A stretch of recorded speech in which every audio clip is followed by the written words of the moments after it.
name is Anastasiia Shevchenko. 15 years ago, I began engaging in politics in Russia.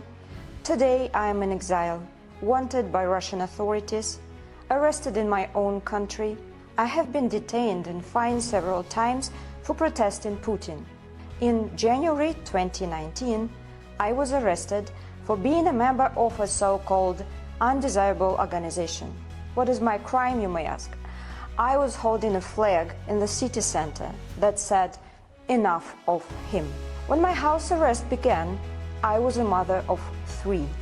1 week later, I had only 2 children. My eldest daughter, Alina, who had disabilities, died in the hospital. All alone. I was not allowed to go to the hospital to take care of her. But I was generously allowed to attend her funeral under the supervision of an inspector and with an ankle bracelet. At the funeral, I had to remain silent because I was banned from talking, leaving the house, writing and receiving letters, and working for over 2 years. After 2 years under house arrest, the prosecutor demanded 5 years in prison for me.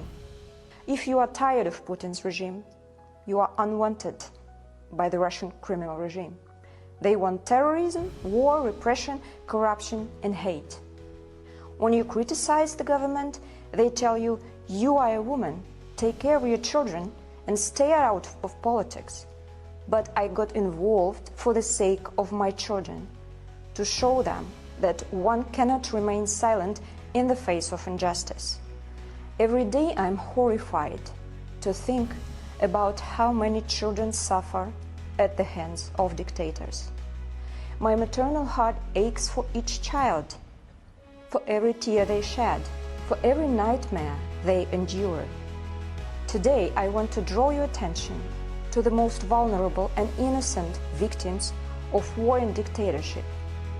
Children. Childhood should be different.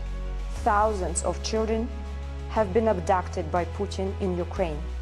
Hundreds have been killed. Thousands lose their parents in war. Every day I dedicate myself to fight for peace. I support resistance. Years from now, I want to look into my children's eyes and tell them that during this terrible time I did everything I could. I didn't remain silent. I didn't agree.